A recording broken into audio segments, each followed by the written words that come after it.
I'll introduce our panelists last. I'll start over here. We've got Tracy Kelly and Colleen and Kathy. They are going to be graphically recording the conversation. So at the end of the conversation, we will have this lovely, beautifully graphically recorded capture of it. They also have two boards outside. One asks you what how you're feeling and thinking about your research. And so some of you have already started to add to that. It's an invitation to add to the board. And the other one asks any questions that you still have. So if there are any questions either from earlier this morning or from today, this part of the morning, please just add them on the board and we can come back to them. Folks on the live stream, when Marlene returns, she will be manning the chat. So if you have questions, please feel free. We are going to try a little bit of Elizabeth's going to try to be a bit more formal than she normally is. We're going to do 4 rounds of questions for the panelists. And so we'll spend maybe about 10 minutes each round and then leave some time for questions specific to that round. Move through that, and then we'll have a larger amount of time at the end for an open discussion and conversation. The panelists will be staying and joining us for lunch, so we also don't have to stay in this room afterwards. You may choose to bend someone's ear as you walk them down somewhere else. So I'll leave that up to you. Any questions before we get started? All right. So I am going to do a little introduction of each of our panelists quite quickly. They each bring a very different lens or viewpoint to the research process. And then I will invite them to elaborate on their introduction because I will only go so far. So I'll just give you a quick. We have Joel over here on Blue Jeans. And Joel is a MALAT graduate. He did his thesis, the thesis route, and successfully defended and has been through the oral defense process. So Joel, many of our people here are very interested to see how that went, and we like that you're smiling. Excellent. Next, we have Sarah Grant, who is a current MALAT student. She has also worked as a research assistant for Royal Roads University on a research project with faculty, so she'll bring that lens to it. And she is doing the research paper route in the MALAT program. So right now she's in the elective courses. Remember, we went through all of that. So she's in the leadership one, I think, and then we'll be transitioning into the research paper. I think all of you have met Dr. George Veletsianos, our Canadian Research Chair. And then beside him, we have Deb, who you met in the garden yesterday, our Director, Office of Research. And on the end, we have Dr. William Muirhead, who has played a variety of roles. So I am going to turn it over to him to elaborate on his introduction. Oh, I get to introduce. Well, thank you. It's good to see you again after seeing you downtown. So it's nice to see that things are progressing. I told you would have a wonderful weekend and things would calm down and it wouldn't be as intense. So you seem to be in that space. So that's great. Elizabeth is right. I've held a variety of roles in universities, from faculty member to vice president, and a variety of research roles. So maybe what I'll do is just hop into the first question, which is really about, so what's the purpose of research? And I can remember asking myself that question in a sense of, well, what did I want to research? I guess I'm going to answer it in a negative sense, that research is not about proving your own pet ideas through the research process. I mean, often what you'll do is you'll find yourself professionally in a position where you go, I just know the right answer. Or at least I think I know the right answer, or I think that's the wrong answer. And I'm going to go out and I'm going to research that and prove that it's right or wrong. It is part of the process to really find a way to engage and be excited about research. But it isn't a hobby horse to prove something right or wrong. Really, it is about a journey of exploration. You have something that you're passionate about, whether it be something you're already doing, something you've always been interested in, or something you'll find through the literature and your reading. And what you want to do is you want to find out more about it, either in a different setting or expanding our understanding of the topic or the area or the phenomena. We'll talk about different perspectives and so on, but I think it is a rare opportunity for adults to have a chance to engage and be passionate about and find the time in your lives, find out more about something that is terribly interesting to you. Most people don't get that chance. And you'll have that chance in this program. And by committing to being here, that's something you want to do, be it in a thesis or be it in a major paper. Both of those activities involve that kind of research. So I'm going to just end there. Thanks, Bill. So met everybody yesterday. So again, I'm Director of Research Services here, so I work with faculty to help find and develop strong proposals. I do the same in my teaching then with MALAT, with 506 and 600. My own research areas, two key projects that I'm working on right now. One is called the ESAR study, and it is the evaluative study of action research. And so we're looking at about 100 different projects that were done throughout sort of a number of Pacific Rim countries that were all action research to look at, did the things that they espoused in their proposals, saying that this is what they would do, did that actually happen? And what were the factors that contributed to it happening or not happening? The other one that I'm working on right now with Brian Belcher, who's a Canada Research Chair here as well, is on transdisciplinary research and measuring quality. And that's sort of relevant for a lot of the work that everybody's going to do here, focused on MALAT. There are some of those sort of similar things in measuring quality. I'll do the same as Bill did and kind of talk about what research is or is not, and mostly just say ditto. You know, really, it's that piece of discovery. And again, we talked yesterday too about don't presuppose what you're going to find out. You're looking at those research questions, which is why we also try and avoid yes, no. Because you're already then sort of aiming for one way or the other quite often. And some of the most rewarding pieces are those little gems that you didn't know about, that didn't come out, or that come out in the analysis. That's an aha moment that tells you those kinds of things. I'm going to stop there and carry on. All right. Okay. Am I supposed to use this? I don't know how to use technology, but I research it. I'll just pull it closer. I think, because then the live stream people can hear you. Okay, great. Joel, can you hear me? Awesome. I can. Well, I've introduced myself to you guys before, but just as a reminder, what I do is I study people's experiences with technology. And when I say people, I refer to students, educators, and researchers. And I try to understand their experiences in two settings. The first setting is new learning environments that arise over time. So in the last 4 years, I've been looking at open courses or MOOCs and social media. So those are kind of the two settings where I go in and say, okay, well, what is happening here? What experiences are people having when they try to use them in their teaching or their research, and what can we understand here? And I'll return to this question about experiences when we go through the second round. But as far as what research is and isn't,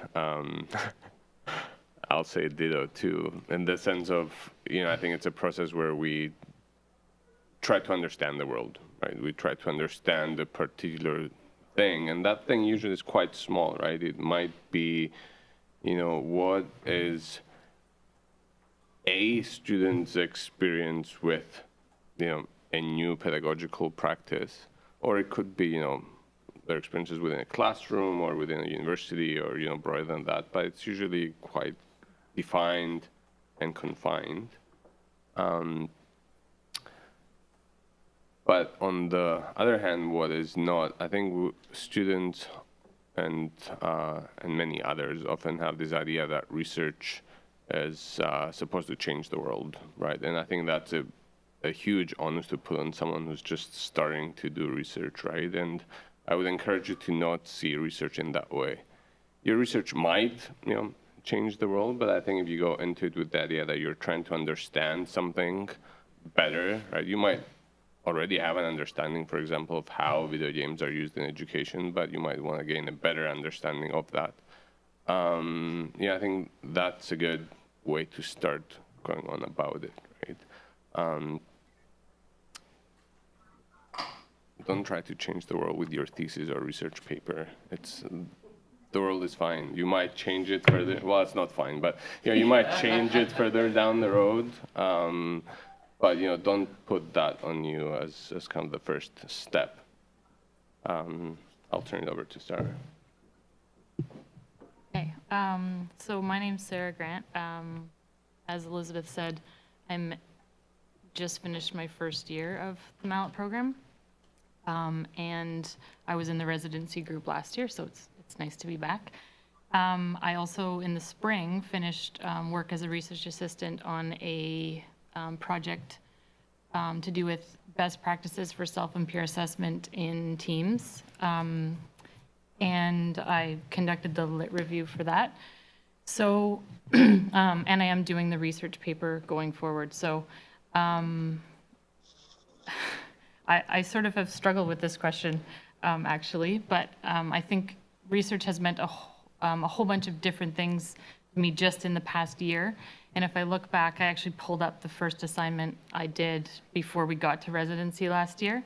And a year out, I'm looking at that, and it's so different than anything I would put together right now, which I guess is a good thing, or it just shows how much growth there's been.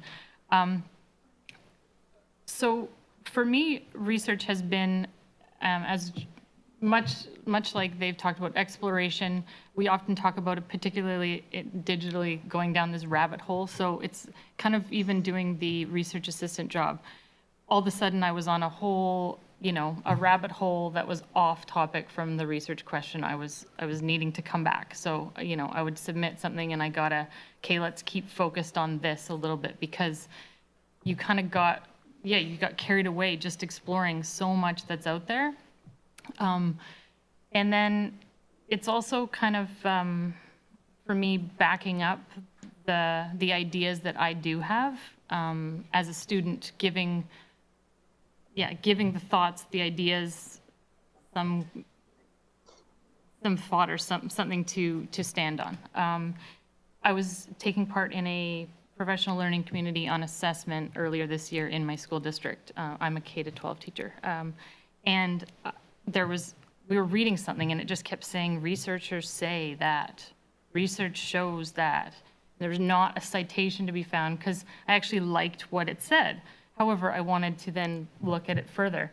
And an administrator taking part in said, Sarah, turn off your master's brain for a while. And I thought, I can't. That's just how I think. And I ended up pulling out some work I did in my Bachelor of Education, and it's full essays, none of which have any citations. The whole thing is just full of some good words. I, quoted constructivism all over the place. There is not a citation to be found. So if I'm reading that now, I'm going, says who? All over the place. So again, it's just, it's providing some backup, some evidence, so that we can really choose best practices. We can take it further from where we are. Good morning, everyone.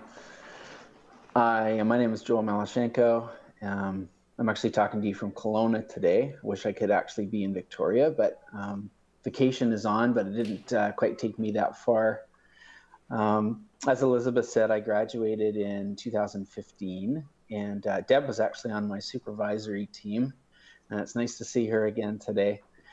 I studied, I'm a system administrator and director of technology at the Calgary Girls' School in Calgary, and we have 600 students between the age in grades 4 to 9, and we use technology heavily. Each student has at least one device. And over the years, I have noticed a lot of unused technology. And I don't know if any of you, Sarah said that she's a teacher, but I don't know if any of the rest of you have seen classrooms where technology is present, but not used, or used for different purposes like bulletin boards over smart boards or so on. And so I was very curious as to how we could better address the technology that's been invested in, and that I was supposed to manage. And so we looked at a kind of a unique model of support that we use at our school, and it's based on loosely on a community of practice framework where we have a resident expert either at a grade team level or in a classroom for students as well. And just how having someone close to you in proximity, someone that you felt comfortable with, how that might increase the better use of technology. So, and I'll leave that for now. As far as the first question, I would say ditto, ditto, ditto, and ditto. I think for me, one of the major struggles I had to start with was making sure that what I was looking at was actually, I could find support for it in the literature. It wasn't just my opinion. It wasn't what I wanted to see happen. It was actually out there, and someone else had studied it before me. And that was once I kind of centered myself on that. I think it was a great process, and I'll speak more to the thesis a little bit later. Super. Thank you, Joel. So before we move to the next round, any initial questions around this question or responses that you've heard? The purpose of research, what is it? What is it not? Or are you just going to let it wash over you for a minute? Wash. Okay. Marlene, anything on the live stream? Nothing yet? Okay. Great. Okay.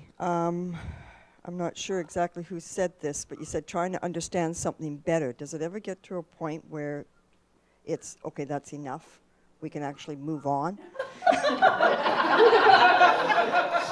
Yes. Or do you just get bored? There's this great graphic online. I can't remember who put it out. It's a faculty member in the States, but it's basically a circle, and it says this is how research is done. And then if you zoom in, you see like a little blip, and then it's over time that blip gets longer and longer. But then if you zoom out, it's this huge circle with this little blip that goes a little bit to the right. But you can keep pushing that blip and understanding it. But at some point you might get tired of the topic and you might say, okay, I'm done, I'm satisfied, or like I've answered the question that I'm trying to answer, and move on. But I've known people that have been studying the same topic for all their lives, right? But it becomes a kind of a personal endeavor as well when you want to stop and how you want to change the angle that you're looking at it if you want to do that. But yeah, I mean, I think the personal agency in this is what's really interesting to me, because I've transitioned research areas over time, either because I started finding them uninteresting or because of other things became more interesting. Well, the critique of PhDs are you learn more and more about less and less, which has less and less application. That is the critique of an advanced degree. See all of us smiling, right? But really the question is, when is it enough when is it enough for what? And it's really about the purpose of research. So all of you have practice within your lives at work. You have certain responsibilities and certain things that you have to make decisions about. What am I going to have for dinner? Well, you research what's in the cupboard. And that's good enough. That's it. You don't want to go out. That's a very simple research question. So that's enough. Sometimes, however, you will get to a point where you understand a phenomenon or a case or a context or some data, but you'll want to know more. it's not enough. You'll reach a certain level of understanding, but there will be more understanding behind that, which is a lot of what George has said. So really the question is, when do you answer the question that you asked is a way of understanding when you've done enough. And is it enough to understand what's happening now, or what's going to happen in the future, or happening somewhere else? Because you understand the world that you're in here right now today, but there are things happening somewhere else. Same thing is happening somewhere on a campus, somewhere in North America. Someone is asking the same question that you just asked. And you know what? They're getting a different answer. They might be getting the same answer. Do you want to know about that? Or are what we telling you enough? And so that's part of how you understand whether it's one way of thinking about, do you ever get to the answer?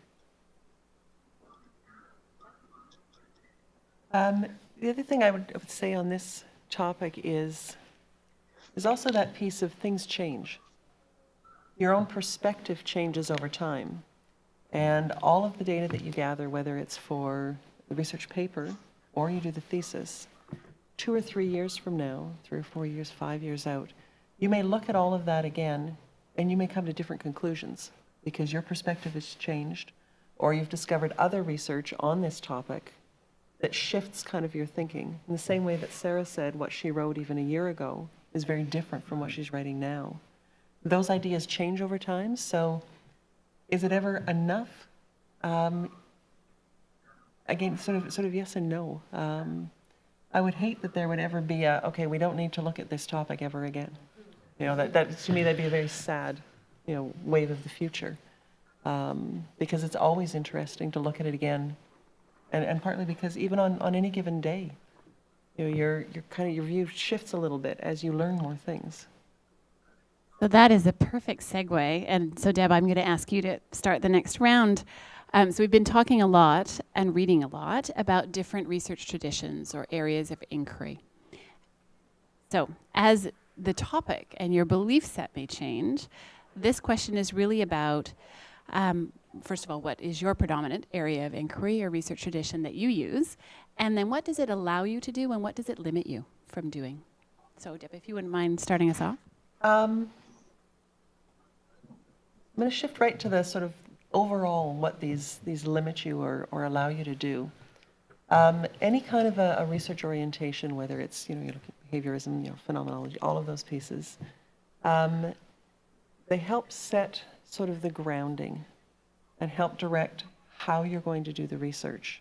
A lot of this, from my perspective, is also tied again to what we talked about yesterday, which are those theoretical frameworks. The research orientation is kind of that step back even from those to say, I'm going to start out at something as simple as I'm going to look at qualitative, I'm going to look at quantitative, I'm going to look from a science, I'm going to look from social science. All of those kind of pieces play into that. What does it allow you to do? It allows you to, it helps you to guide how you're going to do your research, how you're going to approach things, how you're going to frame your questions.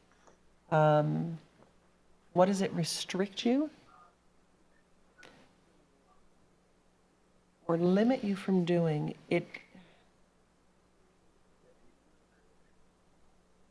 helps set the scope. We talked again, I'm going back a bit yesterday to sort of that scope creep. Having so much out there that can you even make sense of it? So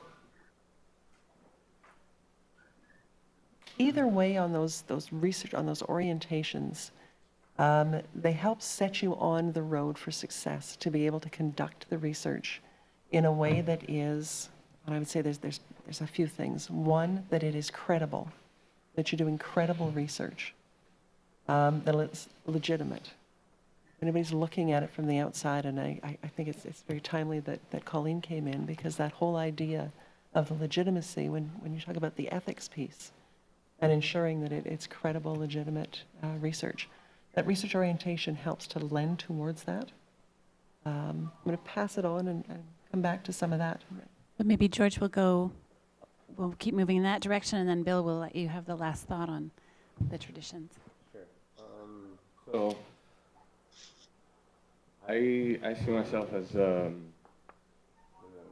interpretive researcher. So I do basic qualitative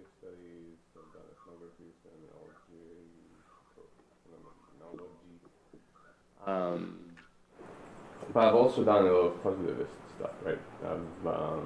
And I'm more comfortable in terms of messing with qualitative data idea than running ANOVAs or doing statistical tests and so on. So, having said that, I engage in different ways of understanding the world because some methods allow me to understand aspect X, and then other methods allow me to understand aspect Y. Let me give you an example. We wanted to understand the challenges that professors face when they use social media on their work, right? And the literature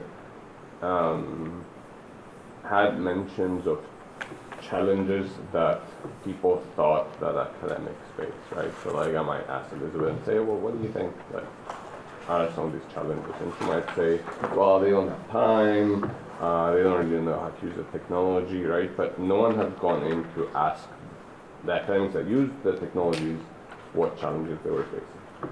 So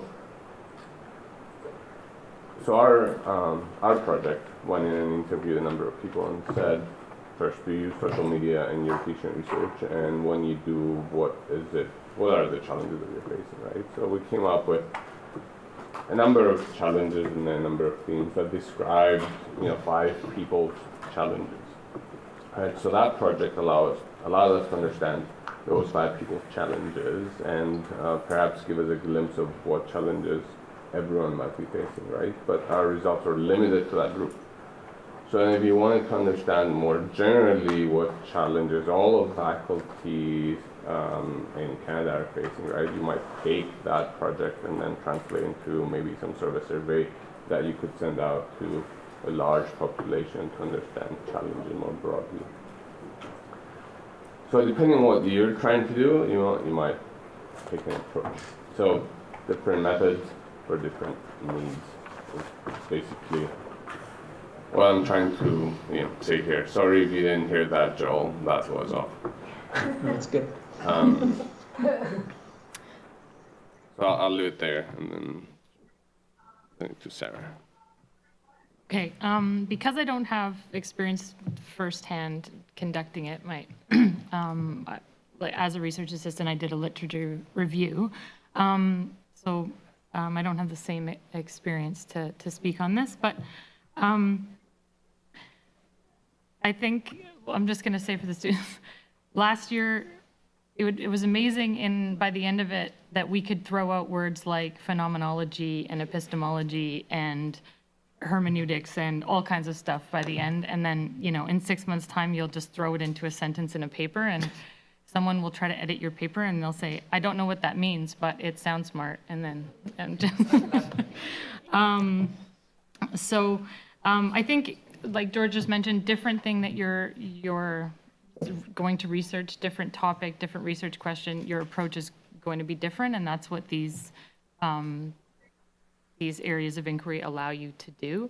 As a teacher, I've talked a lot about with the other K-7, K-12 teachers that are in my cohort, that on a day-to-day basis, we engage in different types. And for example, taking a phenomenological approach to trying to understand the experience of your student or the learning experience as they perceive it versus just observing a behavior or an outcome. And again, the downside of that is that you can't necessarily get the best read on an outcome all the time or a clear indicator. Or, you're going to do something that implementing a project that you want to elicit change. So you might take the action research approach. And again, in my area of work, that's often met with, we don't have the capacity to make the changes we might want to through that. So those are, kind of advantages for when you want to use a certain approach, but then also they each come with a limitation in terms of what they can offer. A blended approach, those kind of things. I think for me as a student, understanding them has helped to interpret the research, to be able to go through articles to understand where they're coming from, even when it's not explicitly stated. So even if their methods don't say, we conducted an action research project to, just by viewing the methodology, because I have an understanding of these areas, then I'm able to actually, decipher that for myself. So leave it with Joel there. Joel, can we go over to you and then we'll go back to Bill? Absolutely. For me, I had some background in quantitative research about 20 years before I started the MALAT. And so I really wanted to explore qualitative, and I felt like the questions that I wanted to ask in the environment that I work in would lend itself perhaps better to doing qualitative. One of the major challenges for me, though, was getting my head around the differences between those two very broad categories. And I think Deb will remember this, if it's okay to ask this question this way, or if it's okay to, is it allowed, so to speak. And what I discovered, and that was ultimately very exciting, and I know that each of you will I'm sure discover it as well, is that while there's structure, and that structure is really important, I didn't find a lot of dead ends. I didn't find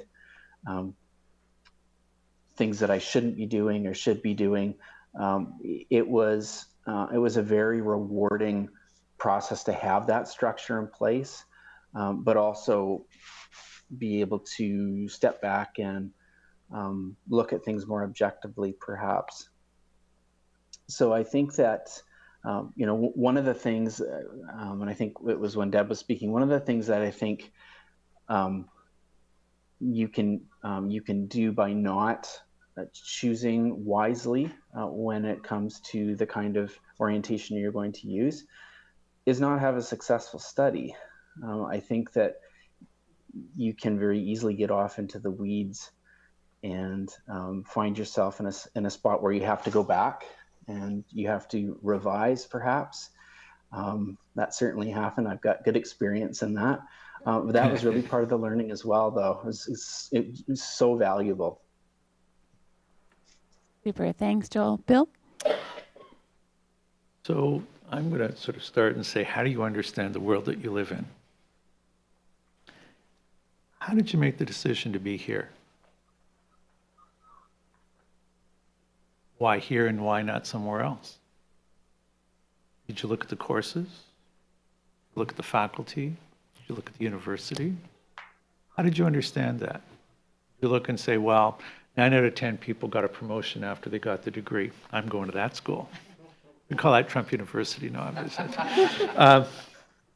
the real question, though, is, and where orientation is important, is you understand the world in a particular way. So think about your significant other. You will have had this conversation at some point where they go, look at this. This is just the way it is. And you go, but I don't see it that way. Well, they're both looking at the same thing. You're both looking and you interpret it differently. You understand it differently. Inside yourself, you feel differently about it. But it's the same thing. Is it not? Or is it? And so those kinds of questions really talk about orientations. Because the worst thing you want to do, I think, is to try to adopt a methodology that you think one should use that is really not you. And that's part of the sort of human input into the Research Act. So don't ask me to do sort of large survey, statistical kind of work. No, I just don't ask me to do it because I'm useless at it. I don't understand the world that way. I understand the world differently. It's about people, it's about experience, it's about feelings, it's about behavior. And so when you think about orientation, certain questions lend themselves to particular orientations in particular contexts and within the permissible ways of conducting research. How many of you are K-12? Okay. So let me tell you, if you're going to try to do research in a K-12 environment with children, research people are going to be your best friends because you're going to work with them perhaps for years trying to get permission to try to get permission to do research in schools. Certain school boards are better than others, and certain provinces are better than others, and certain kinds of questions are easier or more difficult to research. Okay? And different communities. But it's about the orientation and how you think about that. And so I want to sort of pick up on the point around how you understand research, because when you read an article, right, it comes out with a conclusion. You know, if you drink water before you have something to eat, this was in today's paper, you will lose weight. Research says, how often research says if you do that? Well, we'll see. But I'm not sure that I understand what orientation they brought to that. Was it a behavioral one? Was it observation? Did they measure people? Did they not? What was the group? There's a whole bunch of things that you need to understand about research. And that's part of the orientation and a part of how you interpret research, but how people are going to interpret the research that you conduct. And often you're called upon in your professional lives to make decisions that are large or small based on interpreting other people's research.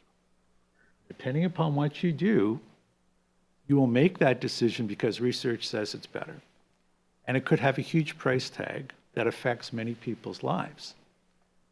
But you have to really understand, did you understand what that research said? And how you yourself bring the act of interpreting that in a decision-making professional environment. Should I implement this or not? So these orientations can limit you based on what you think about and how you understand the world.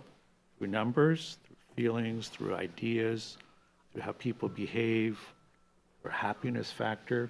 That's part of the orientation that you have to wrestle with as researchers and as consumers of research.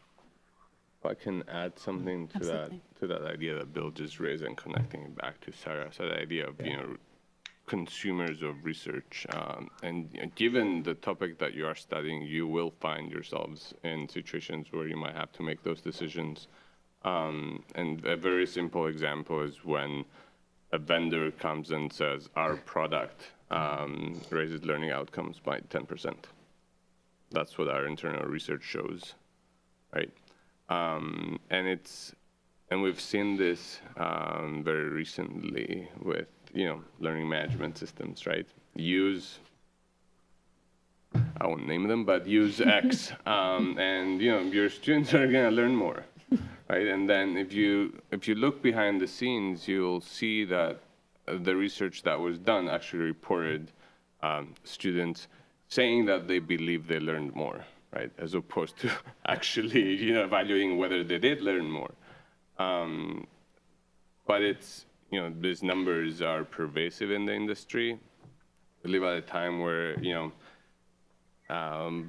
we're saturated with data and numbers. And like Bill, even though I don't, ascribe, but, working with these numbers, I'm more comfortable in kind of the qualitative perspective. At least I try to make sense of them, right, as opposed to reduce them. Thank you. Any burning questions for this, with this focus on this round? Sorry, just a second, Marlis. Just for the I have a question, what you were talking about, and I may have interpreted what you said wrong, pun intended. I'm wondering, as a student moving forward and choosing a research question or a thesis and finally figuring out, okay, how do I see the world, what's my orientation? What if those two things are in conflict? So what if my way of seeing the world, like you were saying, it just won't work for some questions? So do you change your question? Do you try and change your the way you see the world, or? Well, there's two words, yes, maybe. Depends, perhaps. Because there are no hard and fast ways of doing that. The one piece of advice I would give, and it's more advice than it is sort of a fact, is that if you try to change yourself to fit a particular research orientation or paradigm, it can be done. I mean, we've done, those of us who do qualitative research, we've done quantitative research, but we may not be happy doing it. It may not have been the best research that we've done. So it can be done. But I think the question is around fitting. It's like an ecosystem. There's yourself and your own orientation. There's a theoretical framework. There's an orientation. There's a philosophy. There's a context. There's a question. There's a method. There's time, right? And all of those things come together as the act of research. The task, the project that you set yourself. And so everything is flexible, things have to fit together in some ways, but the question becomes how much or what is the challenge of changing yourself to fit the question or changing the question to fit you is in a larger context of all of those other considerations that you make around what you're going to do and spend an extraordinary amount of time and passion and effort and emotion and money, doing. Those are not questions the question I'm asking is one that perhaps doesn't lend itself to 7 out of 10 or 3 out of 5, or I think it really is an internal consideration of your own view of how you wish to conduct and experience the act of research. It's a long answer to perhaps an easy question. Yeah. Yep. I do too. I like that analogy. One of the things is, as you go through this, is to trust that what feels right for you, as far as you're trying to come up with a question in your topic area, probably is right and doable. There's going to be, and we mentioned this yesterday, and it holds true with the methodologies and that as well. There's going to be a number of ones that are all right choices. What you have to do is find something that you understand, that you can justify that it fits with what you're doing and why. So if we look at, say, a simple research question, a research question around, say, mobile learning, using mobile learning in undergraduate education. You could approach that from quantitative approaches, and you could look at are student grades higher or lower. You could do all kinds of surveys and all kinds of studies on that. You could talk to undergraduate students, ask them in what ways are you using mobile learning. You could talk to mobile learning developers. You could look at how accepted is mobile learning? How often is it being used? Some of what George has done with social media, and how is it being used? What are your experiences with that? You could talk to faculty and say, how are you using that to teach? All of those things are around that topic, and each one of those probably lends itself to half a dozen different theoretical frameworks, different methodologies, and different methods in that. It's that ecosystem, it's that pulling then those flexible pieces together and finding the ones that make sense to you and being able then to tell other people why they make sense to you. If you've done that and you're able to do that, you're probably on the right track. Part of our role with all of this then too is to help you work through that. We're not going to just set you adrift and say, have fun. Is to work through that. And we do that in great detail throughout all of the courses that you'll be doing. So you can tell Deb and I have been working together the past 2 days, because that's, again, a lovely segue into our third question. And Joel, I'm wondering if we could start with you, particularly around your research and the theoretical framework that you used. How did you see it fitting into the research process? We're just starting to talk about theoretical frameworks for the residency portion. And so they're grappling with it. There's a tension around what counts, what's a good one, what's a bad one, where do they come from? So maybe you could start us off on this round and share a little bit about your experience with theoretical frameworks. Sure. I felt like I had a topic that needed to be, and even though it was qualitative, there needed to be some operationalizing it or being able to quantify the concept a little bit. So, for example, if people were open to using technology in the classroom, for example. And so I looked for frameworks that were relevant to what I was trying to find out. And I found two main ones, and then actually a third crept into the research as I went through it. But our model I discovered that we use for technical support, and I mentioned a bit earlier, it actually fit quite nicely into the community of practice theoretical framework.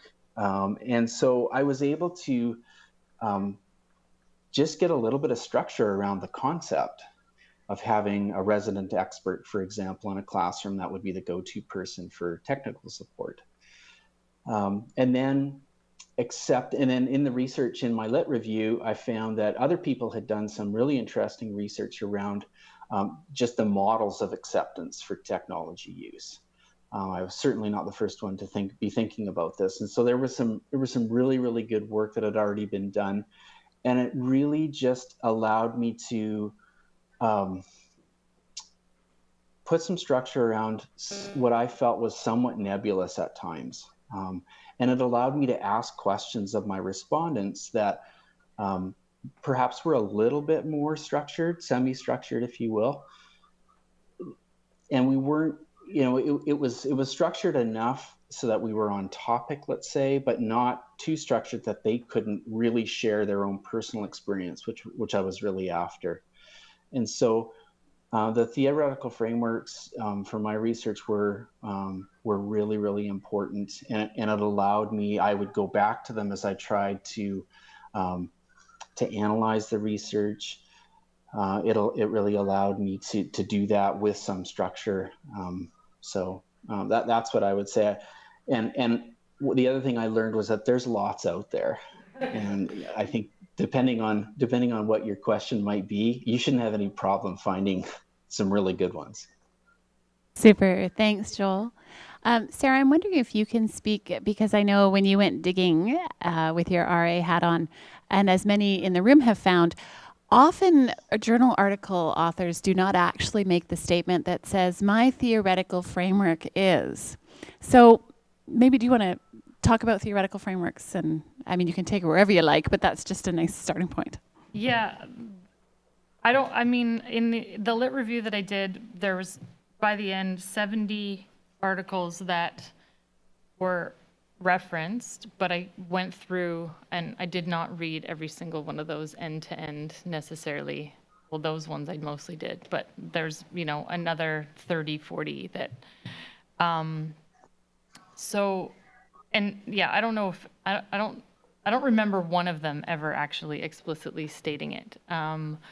And going back through some of my work from Elizabeth's class last summer, as well as I was kind of thinking about this question, and we wrote a little bit about that, and you're digging for it, and I still am not entirely sure I always get it. I have moments where I go, okay, yeah, that's it, and then that's a flash in the pan. It's gone after that.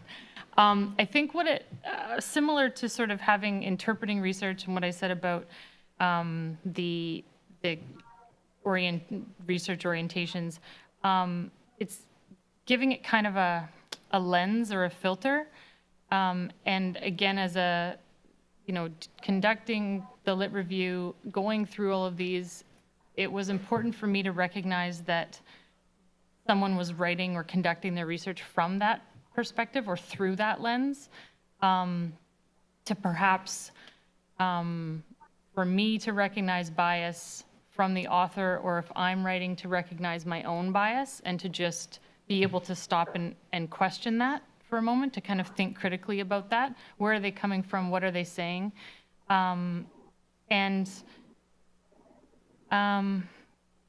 Yeah, I think it was important just to understand that those existed. And even going back to talking, I think Deb was talking about it, and can't exactly remember, but what came to me was that as you're going through different research, you could have done, for example, what Joel did, but if you took a different perspective on it, you would get, if you defined your key terms differently, you would get something different. As I was going through the literature on teamwork, it was really difficult to sort of come up with one definition of what they were calling teamwork skills and group skills, and then they called them soft skills, and what those actually meant. Some of the time they meant very tangible, you know, you meet deadlines, you certain achievement level, all of these things. Sometimes it meant stuff that was really intangible. You know, your relationship, capacity to build relationships, all of this stuff. So I think understanding that these theoretical underpinnings are there just sort of lets you, again, see the research as a whole, and also to sometimes poke holes in it, because that's allowed. Just because something's, what I've learned is just because something's published doesn't mean it's good. It doesn't mean that it's well written. It's, I don't know, more often than not, so far it's not. You know, it doesn't mean the English is well written. It doesn't mean the grammar's good. It doesn't mean the APA is correct, just because it's in a published peer-reviewed journal. So kind of understanding all of those parts and just continuing to read more, again, is where you're going to start to see those theoretical frameworks come out. You're going to recognize them even when they're not explicitly stated. It's kind of a, yeah, the more you know, the more you read. So what's a theory? Theory is the way that we believe the world works, right? If I take an apple and drop it, it's going to fall on the ground. If I give technology to a bunch of teachers in your typical high school, if I give them tablet computers, what are they going to do?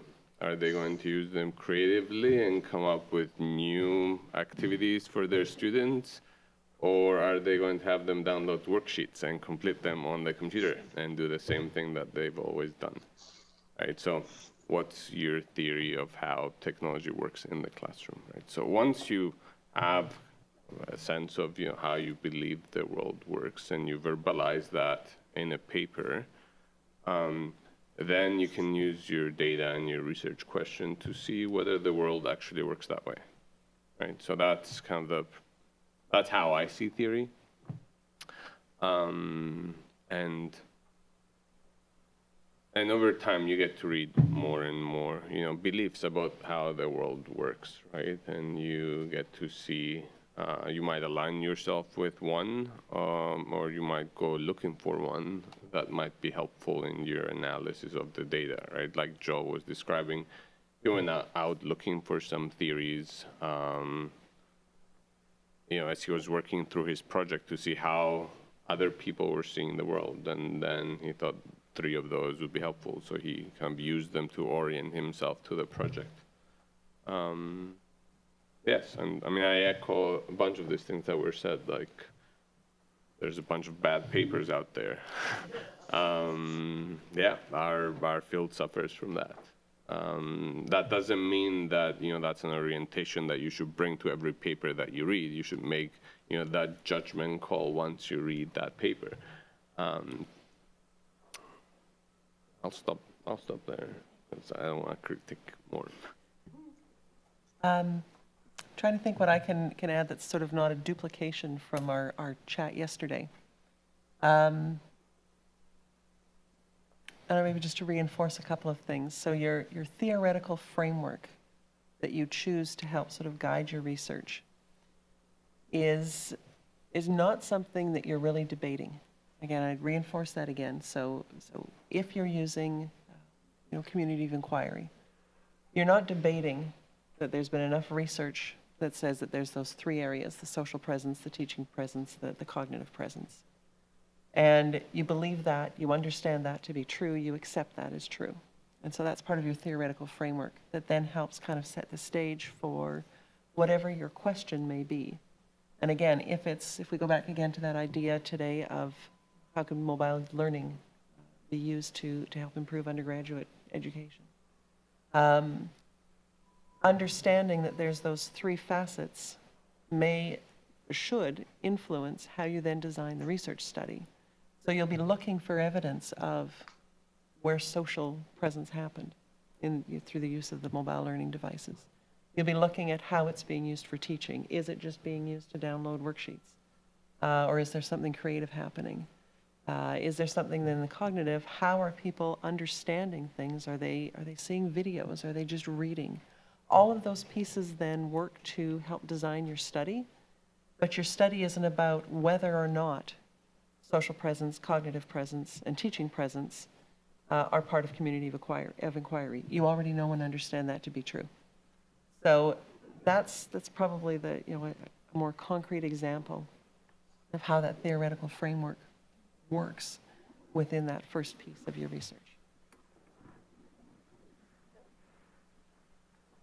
Stuff being going last.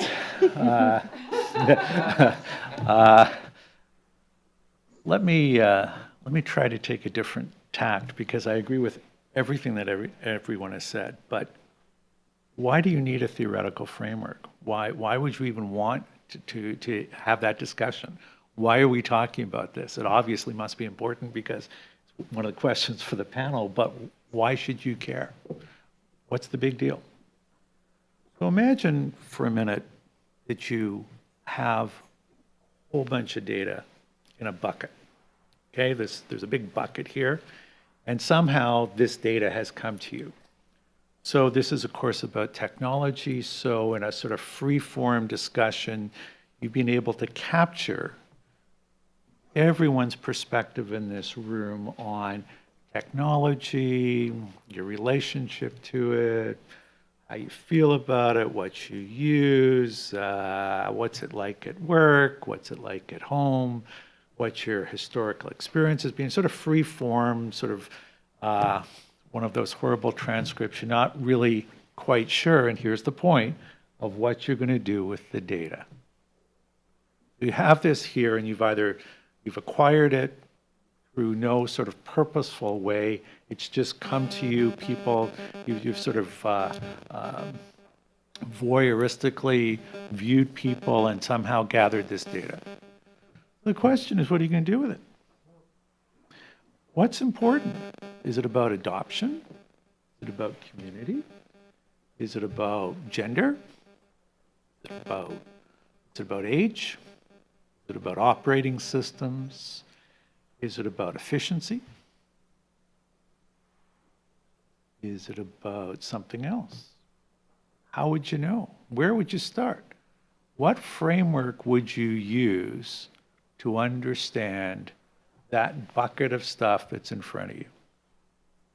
Because all of those things that I said could be used as part of an orientation. So do you want people's emotional response? Do you want what's the question to which the theoretical framework will allow you to understand whether you've answered the question that you want an answer to? That's part of the theoretical framework. And what it does is it provides you with an orientation and guidelines. I love the word lens, right? That gives you a way of viewing the phenomena, the world, the data, the environment that you're conducting your research in.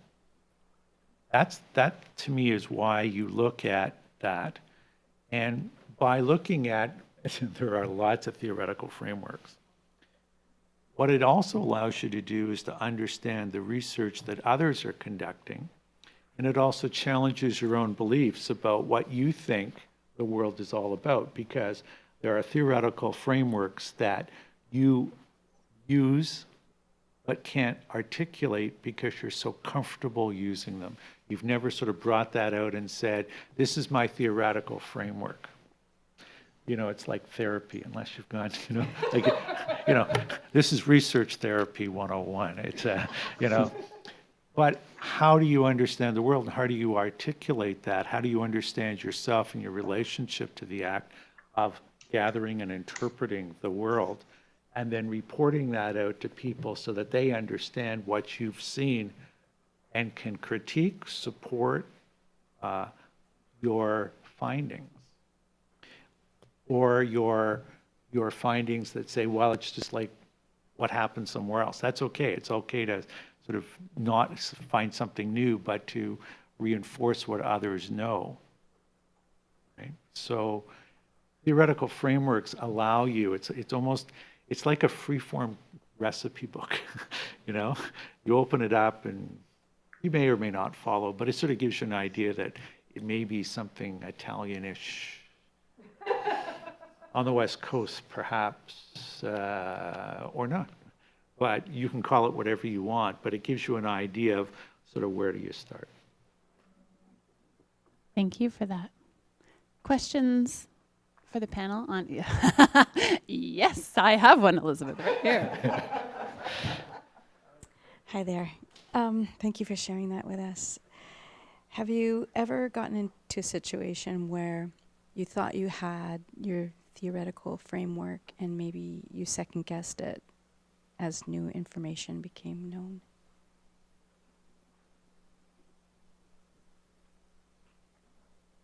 Go ahead. Yes. Is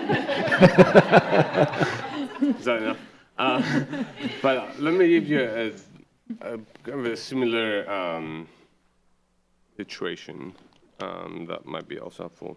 We recently wrote a paper on how students solve the challenges that they face in online courses. We had the theoretical framework around self-directed learning, right? And this framework talked about kind of 3 ways that students engage in self-directed learning, right? And then we used those to analyze our data, send the paper out for review. 3 people read it, they sent their thoughts back. One person said, I think the theory of some other theory that related to self-regulated learning works well for your case. Why don't you use that one? So, it's not just like we had, second thoughts about our theoretical framework, but once someone else read it, also thought that some other theory applied. So it becomes this situation where, a number of theories might apply, right? But again, you're guided by, I guess, your ideas about how the world works. Sometimes you might not come across, other theories, or like we didn't come across the theory that this person was talking about, or he saw it fitting, he or she saw it fitting in our paper in a different way that we thought that it fit.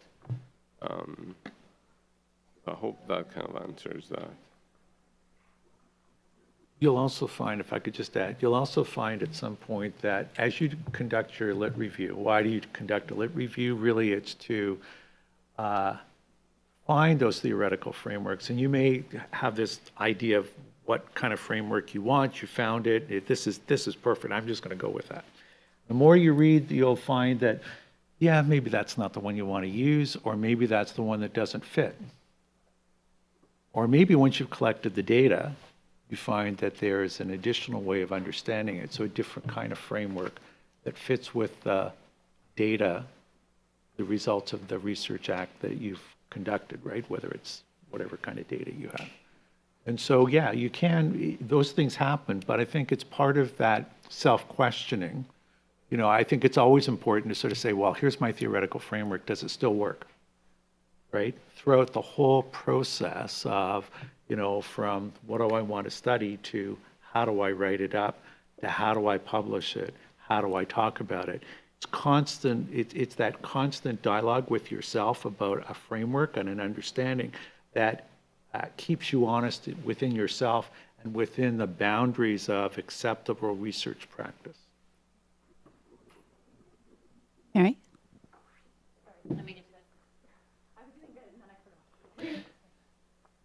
I wish I had known about theoretical frameworks years and years ago.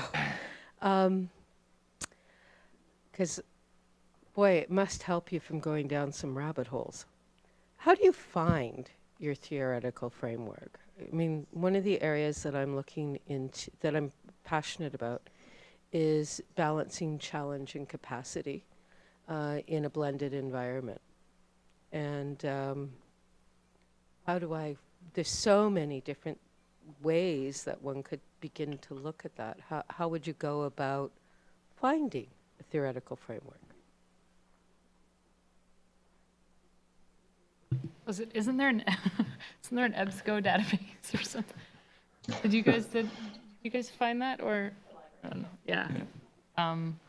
There's like a database to kind of trees you through options. Is it Sage or is it EBSCO, or I don't know. It's one of those. If I could, yeah, I tried to find it when it came to me earlier. It's certainly not. I'm not sure if there is a comprehensive list. I mean, I don't think one exists. And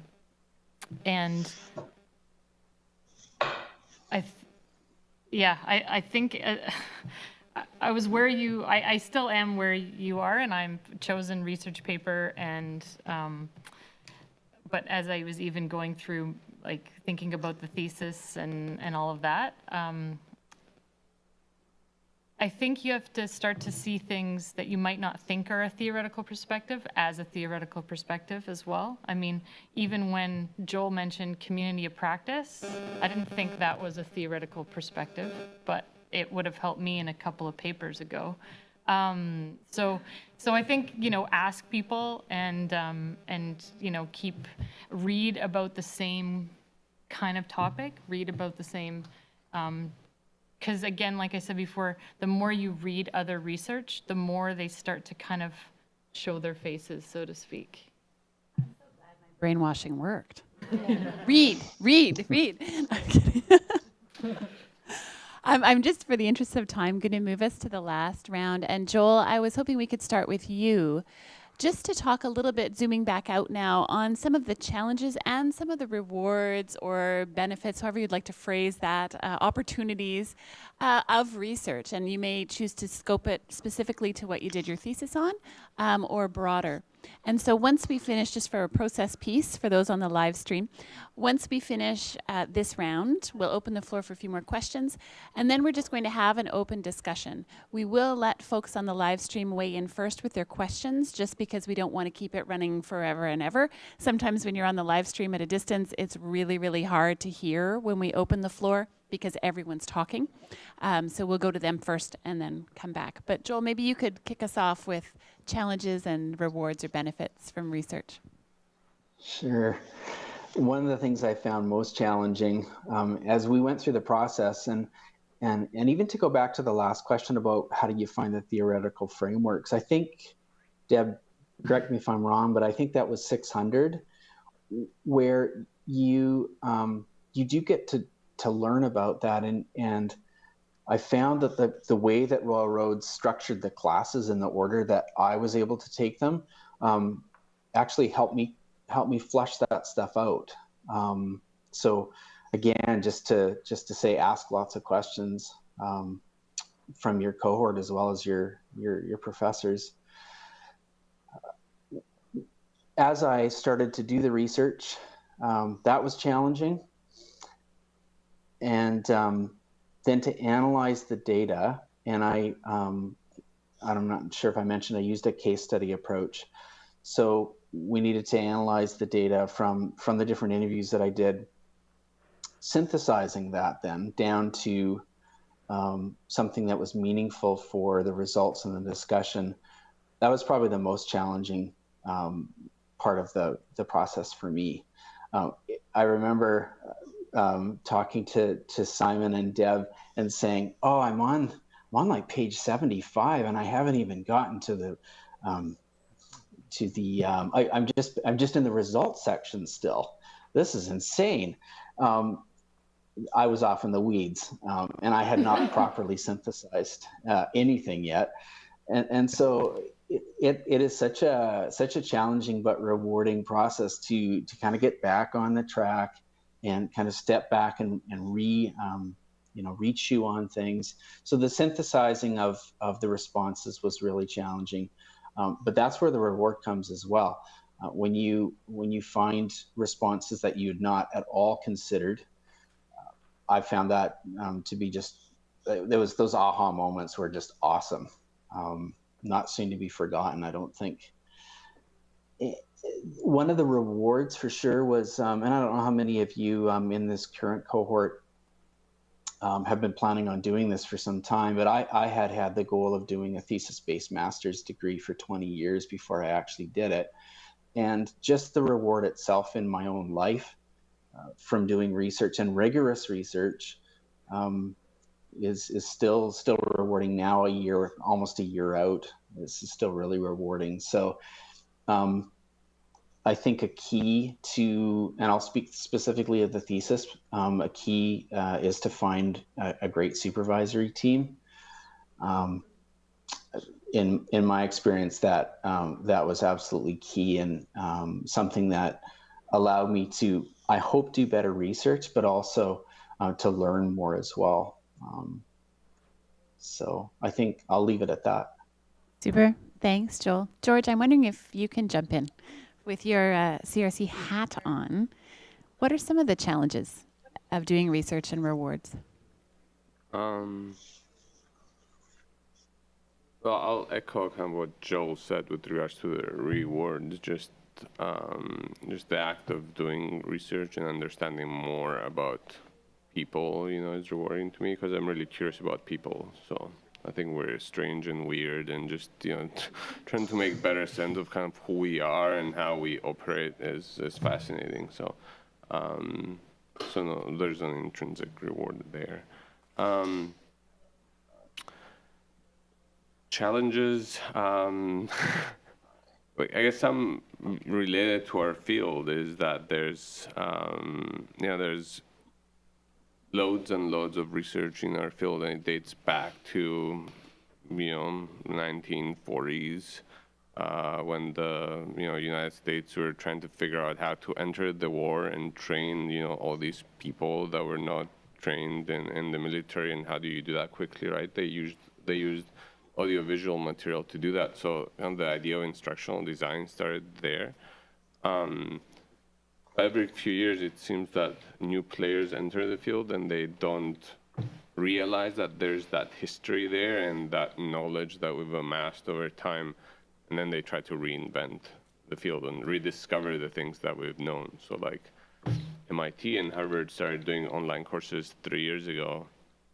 And all of a sudden, they were seen as experts in the field, right? Even though 10 years ago, the same players were saying, well, that's stuff that the University of Phoenix does, and we don't, we're serious academic folk, and we don't do that stuff. So that's one of the challenges, kind of forgetting the fact that research on the topic exists. And then there's a bunch of other issues with kind of the whole publishing industry and how long it takes to publish things and who has access to the knowledge that we publish and so on. So I won't go into that as much here. Thank you. Deb? I have a bit of a unique perspective given my role here as far as research. So I get the privilege of being able to work with like George and Elizabeth and faculty. So I get to see what they're doing and kind of work along with them as they're developing the research, and then when the grants are successful, seeing what's coming out of it. So I get that perspective, and it's really rewarding because you you learn what's happening, you broaden your own knowledge base. For my own research, the PhD and the couple of projects that I'm on and involved in, part of the reward of that is it helps me in my position be more effective in what I do, because it broadens my direct knowledge of methodologies, of theoretical frameworks. So I can provide better level of service, higher quality level of service to George Elizabeth and the other faculty. It also, having done research, and not just sort of working and doing research administration, means that I question my own sort of views and ideas and pieces better. And somebody brings something, and you don't just automatically accept that this is what it is. You raise those questions. Again, research says, well, what research? And you'll see in a lot of my feedback, quite often there'll be a comment, do you know this to be true? And if so, how? What are your references for it? Is it just your opinion? If it's just your opinion, I don't want to see it in your lit review, because it's not the place for it. So there's all of those pieces as far as what the rewards of research are, that you look at things differently in the world, you look at that bigger picture. You have some sense of what quality research is, what good research that's done is, and it makes you a more informed citizen. You also, research challenges you to see more than one side of something. And so it's, I know when I did my PhD, one of the quotes from one of my participants was, research challenges you, and the university challenges you to open up your mind and think about things differently. And it's easy to be a zealot when you only see one side of something. So that whole role of what we do here, and part of that is the role of research in broadening your views on that. It also is about not just knowledge, but wisdom. Wisdom takes time, and research takes time. And so that, allow that time to happen as much as you can, so that you get some of that. Bill? Challenges and rewards of research, maybe from your various hats. So as a thesis supervisor, as a faculty member conducting research, but also as a part of the administration team, and challenges and rewards. So let me start with the challenges first. So one of the challenges that you will face, and one of the challenges that we never sort of talk about a lot, is really about how do you write and talk about your research? How do you write a thesis? How do you find the words? How do you find and construct knowledge based on having conducted research? Research is a journey. And so having conducted this research, having interpreted it so you understand it deeply, personally, viscerally, how do you write about that? And how do you share that information in ways that it's accessible, that makes sense to you, that makes sense to others, is always a challenge. And it's a challenge that we sometimes talk about, but don't talk about it as much as I think we do. So there are lots of challenges, but I'll leave it there. So let me talk about the rewards. And I'll be very personal about what are the rewards of doing research. 25 years ago, I was a school teacher. And I taught, and the story is, I taught kindergarten. And I've taught everything to doctoral students. So everything in between throughout my career. But I was at a point in my career where I went back and started graduate studies, as you are. Started a master's degree, finished a master's degree, started a PhD, completed a PhD. And the question I would ask my panel is, who have PhDs or advanced degrees, so what did the act of having achieved a PhD, having graduated, that experience meant for you in life? What is it that because your research will potentially be out of date fairly soon. Someone else will come along, they will reinterpret it, and you'll be sort of a gray old man sitting on a panel talking about their research, and people will go, really, who cares, right? And so the question is, what do you take away from having studied in a formal sense how to conduct, how to write about, how to do research? In my case, I went from being a PhD student, being a master's student, to being a PhD student, to being a senior advisor for government on the expansion of online schools throughout Alberta, at the point where in 3 years, I went from 3,000 to 75,000, from 2 schools to 28 schools, while doing my PhD.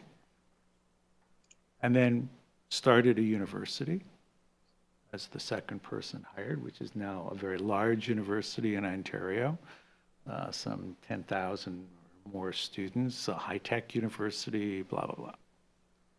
And so I've had lots of different careers. I was the CIO, I was the vice president, and I would be faced with tasks. And how did I know what to do? Well, sometimes I didn't.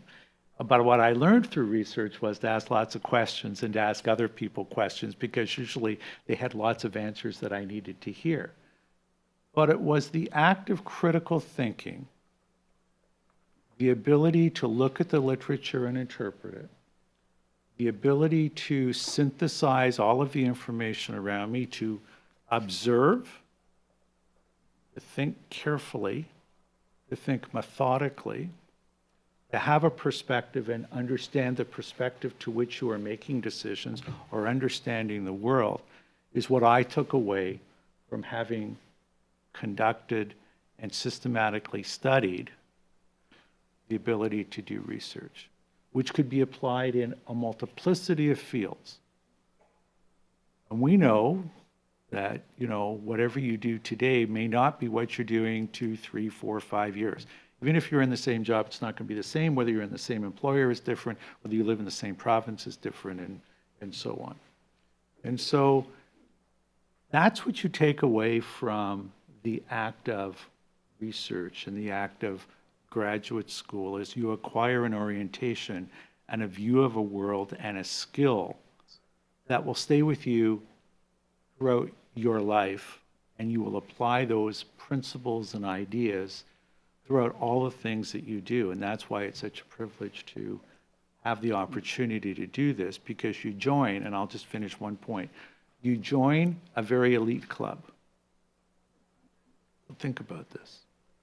First, you live in a first world country. You have an education. You have the ability to read a book and remember what that book said, and to have ideas about that, and to have the chance in your adult life to pursue what you're doing today. And take all of the people of the planet, all the human beings, what percentage are you of all of the people that live on this little round globe? Not very many. You're a statistical outlier. So don't waste the chance. This is a privilege, and it's going to be hard work, but you will find that what you take away from this research act will apply throughout your whole life in ways that you just don't know. Thank you. Sarah, I have purposely ended with you because you potentially are the closest to where these guys are in terms of, okay, so that was great, and now I actually have to do this. I agree with everything the panel said, and so what do you see either looking forward, as you look forward to your own research paper, or as you think about your experience as the RA, around challenges and rewards of research? The RA position was, after I took it on, I instantly thought this was a mistake. I have no idea what I'm doing. It was one of the biggest moments of imposter syndrome, apart from coming here today, that I have had. Which is a totally normal feeling. Just like ride it out, because the next day you'll feel better. But if you have that feeling of, oh, I am out of place here, In every reflection that I've written so far, it comes up, and it's currently coming up in my leadership course a lot. But I thought, I don't think I should be in this role. I don't think I know what I'm doing. I'm not sure, and I was a bit fearful of asking questions in the beginning. I thought, okay, they've given me this task, and now I just do it. And I got the send any, pieces that you work on, and we'll, provide feedback as you go. And I waited for ages to do that. I ended up reaching out to Elizabeth and Stu before I reached out to the research team. I think the members that were here are no longer here.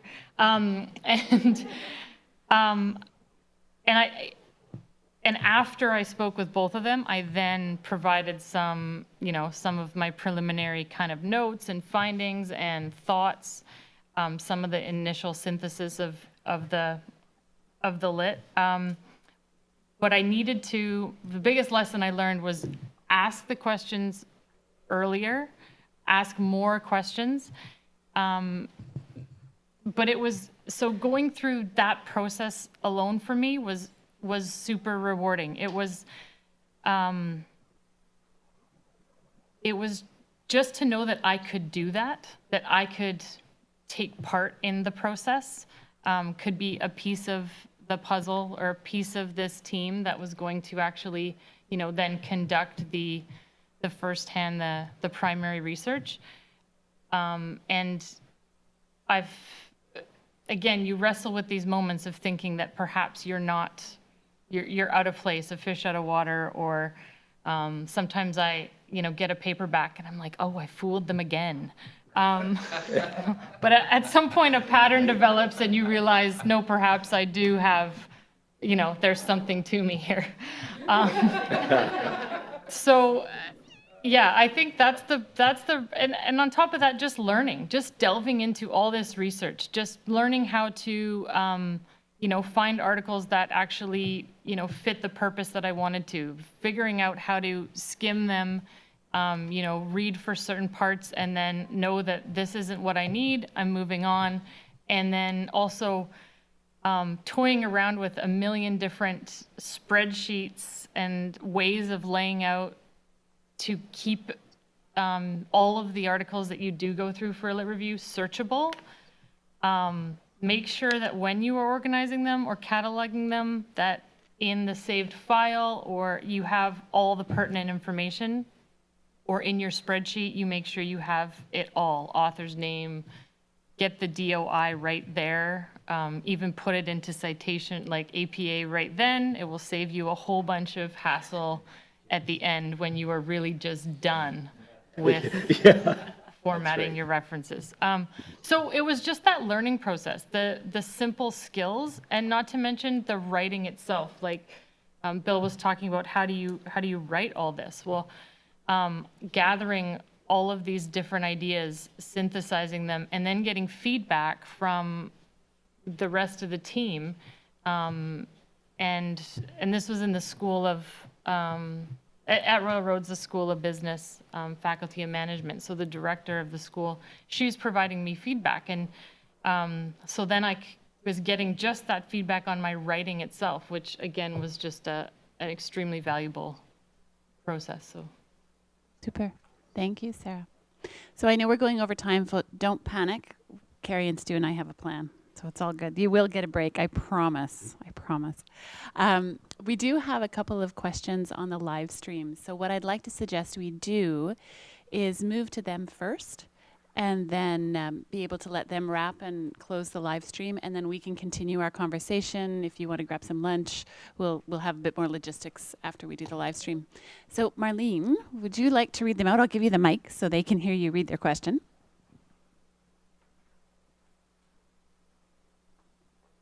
If we are looking at a question through a theoretical framework based on how we understand the world, is there not a challenge to avoid biases?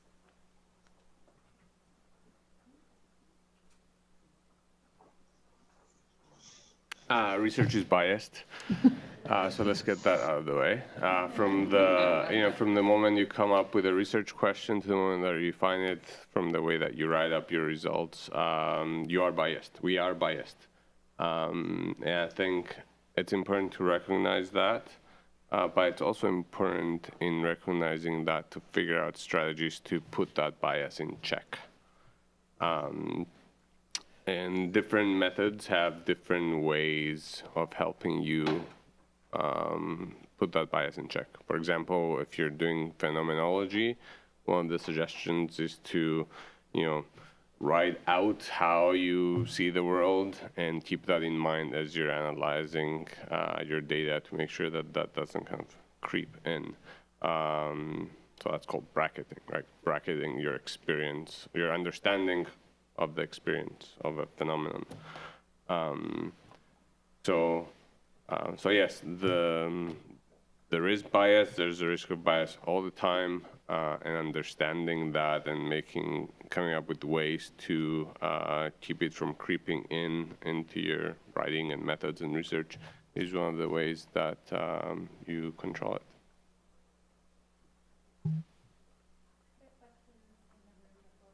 Turn off the live stream. Anything else that is a burning question before we have conversation? All right.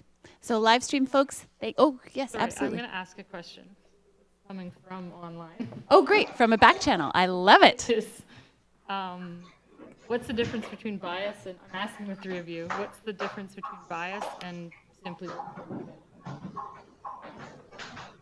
Thank you, back channel. Nice comments from the back channel.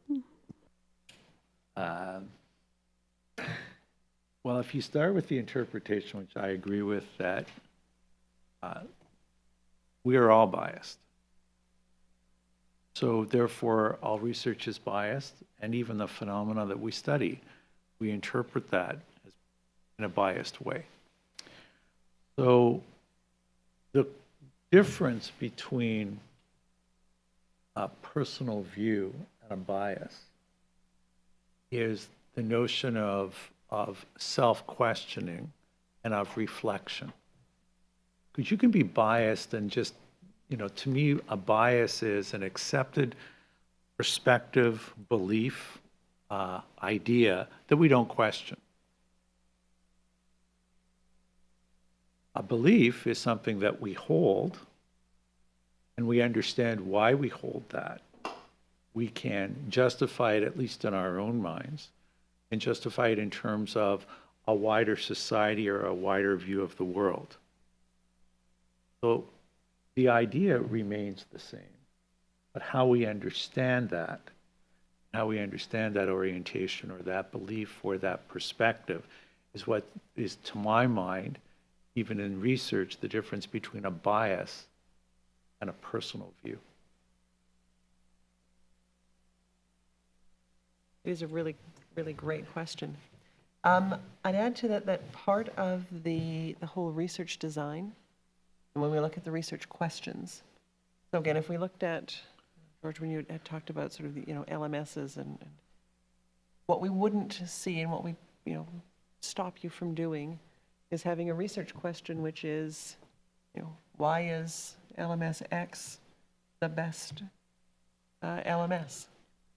I mean, it's a very naive, simple thing, but instead what you're going to be looking at is, what are the features of LMS systems that a particular organization needs and why? What are the ways to evaluate the effectiveness of an LMS? It's those pieces, and even some of that can wind up being biased, but you're approaching it from letting the research guide you. The questions then, as you go through ethics, as far as what are those questions that you're going to ask subjects, also there's a look at those. Are they biased? How are you addressing the bias? Do you recognize that, and are you addressing that? Are the research questions all loaded questions that get you at the answer you want, or are they questions that open it up so that you can reflect on them and see what the research is telling you? So that's part of just how the program is structured and how you structure your research project to kind of address that piece. Right. Marlene, are there any more on the live stream? You? Any more on the back channel? No, she was logged in, and I know. So she wasn't logged into an account on the live. Yes, So I wouldn't let her post. Yes. So thank you, live stream participants. Just a little reminder for everybody, actually. So this will be available on the live stream channel indefinitely. It's there. So all of you can go back and listen to all of this again at any point, parts and pieces of it. There will be parts that we're going to be clipping and putting on the school YouTube channel that people might find interesting, so you'll have it in multiple ways. Before we let our live stream folks go, Dave, if you're there on the camera, I'm wondering if you can swing them over to this lovely graphic recording that Tracy, Colleen, and Kathy have been compiling as we have had our panel. So we'll be sending that out. We'll be posting it on our school channel, so you'll be able to see it as well. And of course, invite you at a distance. Please, if you have any questions, feel free to send them my way and I will field them appropriately, or you can contact the panelists directly. So I think at this point, we will say a big thank you for joining us at a distance.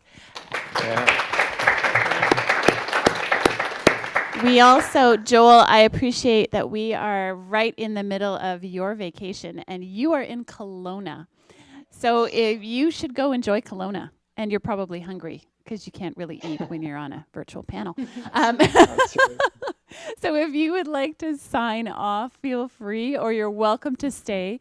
I'm just going to do some thank yous in the room and then just open it up to an open conversation. People can move because I'm sure our panelists would like to stand and move as well. So feel free to stay and be with us, or feel free to sign off. That's absolutely fine.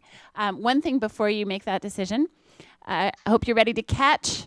So this is coming your way electronically. A big thank you. It won't have a bow and a bag on it, but you'll see something in your email thanking you for taking time to join us today. So thank you very, very much. Thank you for having me. It was great to visit and to kind of relive that kind of great time in my life at Royal Roads. So thank you very much.